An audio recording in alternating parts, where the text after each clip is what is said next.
1975 in Indira Gandhi regime, it is a black day imposed by emergency in India. And 5 months of virus of Jagannath Reddy in Andhra Pradesh, black days for Andhra Pradesh. BJP says this is coming. ఇప్పుడు దేని గురించి మాట్లాడుతున్నాము? వాళ్ళకు సమాధానం చెప్పుకునే ధైర్యం ఉంది అంటే వక్ఫ్ బోర్డులో మీరు పెట్టిన క్లాసులని మీరు జస్టిఫై చేసుకోండి. బీజేపీకి జస్టిఫై చేసుకునే పాయింట్లు లేవు, విజ్ఞత లేదు. ఏదేదో ఎందుకు మాట్లాడుతున్నారండి? దీని గురించి మాట్లాడండి రాదు. మన ప్లేట్లో ఏముంది అది తిందాం కదా ఫస్ట్. ఎట్లా జరుగుతుందమ్మా? వీళ్ళ ఉన్న సమస్యలు, వీళ్ళ ట్రిబ్యునల్స్, వీళ్ళ కమ్యూనిటీకి సంబంధించినది ఆర్టికల్ 26 ప్రకారం వీళ్ళ కొంచెం రాజ్యాంగబద్ధంగా కొన్ని హక్కులను కల్పిస్తుంటే ఆ హక్కులను కాలరాసి ఇప్పుడు బయట జోక్యం చేసుకోవచ్చు అని బయట వాళ్ళని తీసుకొస్తే వాళ్ళకు న్యాయం జరిగే అవకాశం ఉందా? ఆలోచన చేయండి. ఇది కేవలం బీజేపీ పార్టీ కావాలని ముస్లింలకు హిందువులకు మధ్య విభజన తీసుకొచ్చి ఇటువైపు వాళ్ళు ఇటువైపు వాళ్ళు ఇటు పోలరైజ్ చేసి ముస్లింలలో వ్యతిరేకత వస్తుందని తెలిసి కూడా కేవలం హిందువులని ఒకటి చేసి ఆ పోలరైజేషన్లో ఆ ఓట్ బ్యాంకుని కాజేసే ప్రయత్నం మాత్రమే ఇది.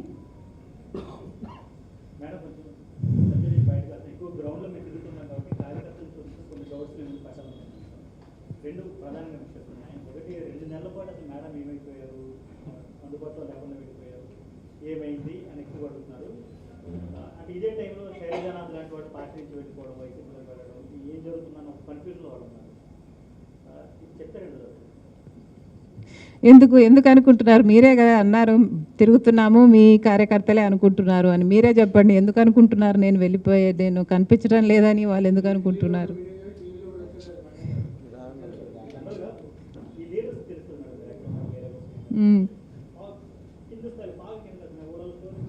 ఎందుకు పెద్ద కారణాలు ఎందుకు ఉండాలి? It could have been a simple medical leave.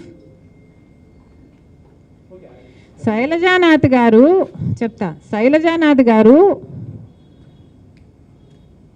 Party వీడి పోయారు అంటే, అది కూడా వైసీపీ పార్టీకి పోయారు అంటే అక్కడ ఏముందని పోయారు?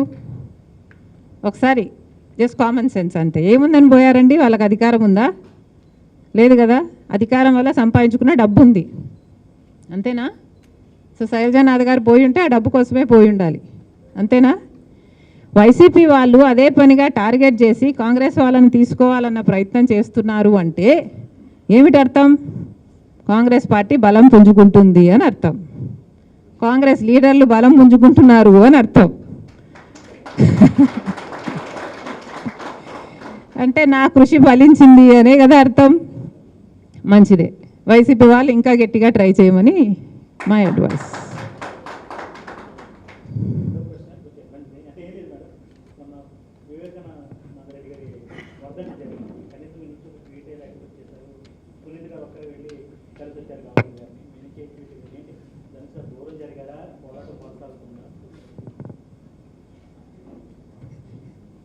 ఈ ఆలోచన నాకు రాలేదు.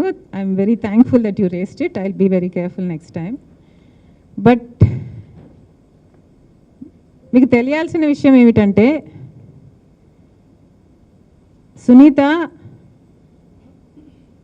మొట్టమొదటిసారి నా దగ్గరికి వచ్చి, షర్మి కేసు తప్పుదావ పడుతుంది, కేసుని డైల్యూట్ చేసే ప్రయత్నం చేస్తున్నారు, న్యాయం జరగదేమో అన్న భయం కలుగుతుంది అని సునీత 2024 ఎన్నికల తర్వాత నా దగ్గరికి వచ్చి చెప్పింది. చెప్పిన రోజు నేను సునీకి చెప్పిన మాట, సునీ నీ నాన్నకు నువ్వు ఒకటే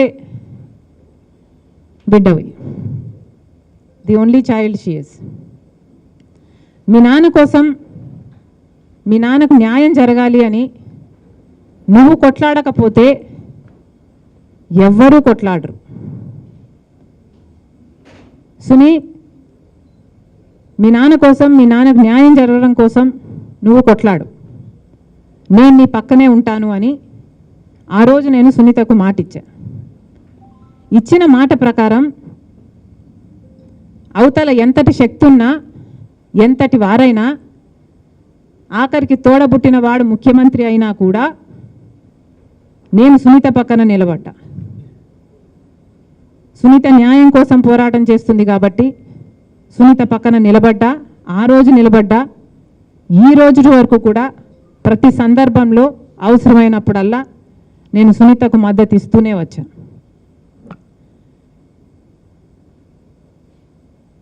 కాకపోతే ఇటీవల వచ్చిన ఒక అంశం నన్ను ఆలోచింపజేసింది. అవినాష్ బెయిల్ క్యాన్సల్ అయ్యే విషయంలో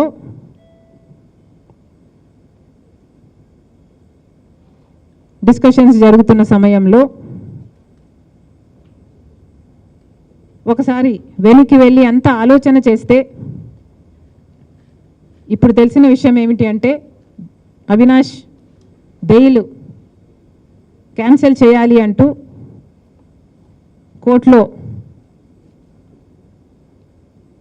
దాఖలైన కేసుకి ఆంధ్రప్రదేశ్ ప్రభుత్వం కూడా ఇప్పుడు అడిషనల్గా వాళ్ళ రిపోర్ట్ ఇవ్వడం జరిగింది.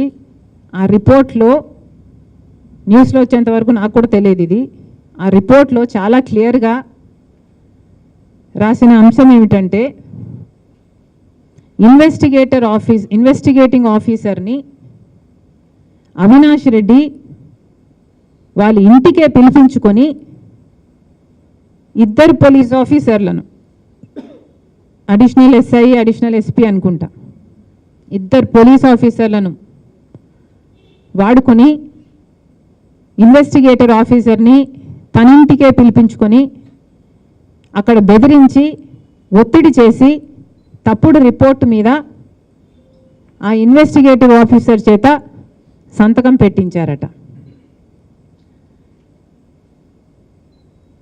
సాక్ష్యాలు, ఆధారాలు అన్నీ చూపుతూ ఆ రిపోర్ట్ దాఖలు చేసింది ప్రభుత్వం. ఇంతవరకు కూడా న్యాయం జరగలేదు అంటే దానికి కారణం అవినాష్ రెడ్డి స్వేచ్ఛగా తిరుగుతున్నాడు కాబట్టి. అవినాష్ రెడ్డి బెయిల్ మీద ఉన్నాడు కాబట్టే అయ్యో పిలిపించుకోగలిగాడు, ఒత్తిడి చేయగలిగాడు, బెదిరించగలిగాడు, తప్పుడు రిపోర్ట్ మీద సంతకం పెట్టించగలిగాడు. ఇవన్నీ సాధ్యమయ్యాయి అంటే ఎలా సాధ్యమయ్యాయి? సిబిఐ ఛార్జ్ షీట్లో అక్యూజ్డ్గా చేర్చిన వ్యక్తి కూడా బయట యథేచ్ఛగా తిరుగుతూ ఆఖరికి అయ్యోను కూడా తన ఇంటికి పిలిపించుకొని బెదిరించి తప్పుడు రిపోర్ట్ మీద, ఆ రిపోర్ట్ ఏంటిది? సునీతనే వాళ్ళ నాన్నను హత్య చేయించిందని, సిబిఐ రామ్ సింగ్ ఏదో ఒత్తిడి చేశాడో ఏదో సంథింగ్ అని, అలాంటి తప్పుడు రిపోర్టు మీద అవినాష్ ఇన్వెస్టిగేటింగ్ ఆఫీసర్ చేతనే సంతకం పెట్టించాడట. ఇలాంటి వాళ్ళు నిజంగానే సమాజం ఆలోచన చేయాలి. బెయిల్ మీద ఉన్న వాళ్ళు ఇలా సాక్షులను ఒత్తిడి చేసి ఇలా వ్యవహరిస్తే నిజంగా వాళ్ళు బెయిల్ మీద ఉండాలా లేక లోపల ఉండాలా? ఎంత హార్ట్లెస్గా రిపోర్ట్లో సునీత భర్త హత్య చేయించారని ఉందట. సునీత భర్త హత్య చేయిస్తే అవినాష్ రెడ్డి హత్య జరిగిన టైంలో ఉన్నవాడు అవినాష్ రెడ్డి, సునీత భర్త లేడక్కడ. హత్య జరిగిన తర్వాత వచ్చిన మొదటి వాళ్ళల్లో అవినాష్ రెడ్డి అక్కడ ఉన్నాడు. ఆ శవాన్ని క్లీనప్ చేసే కార్యక్రమం చేసే టైంలో సునీత భర్త లేరు, అవినాష్ రెడ్డి ఉన్నాడు. సాక్షిలో ఇది మర్డర్ కాదు గుండెపోటు అని చెప్తున్న టైంలో సునీత భర్త లేరు, అక్కడ ఉన్నది అవినాష్ రెడ్డి. ఆ తర్వాత కూడా సిబిఐ ఛార్జ్ షీట్లో చేర్చిన ఆధారాల ప్రకారము హంతకులు వాళ్ళ జీపీఎస్ అయితేనేమి, ఫోన్ కాల్ రికార్డ్స్ అయితేనేమి, వాళ్ళ లొకేషన్ డీటెయిల్స్ చూస్తే మ్యాచ్ అయినాయి. సునీత భర్తయ్య కాదు, అవినాష్ రెడ్డికి హంతకులకి. ఇన్ని సాక్ష్యాలు ఉండి కూడా తప్పుడు రిపోర్ట్లు రాపిస్తున్నారంటే కేవలం వీళ్ళు యథేచ్ఛగా బయట తిరుగుతున్నారు కాబట్టే కదా. ఇక ఎక్కడ జరుగుతుంది న్యాయం?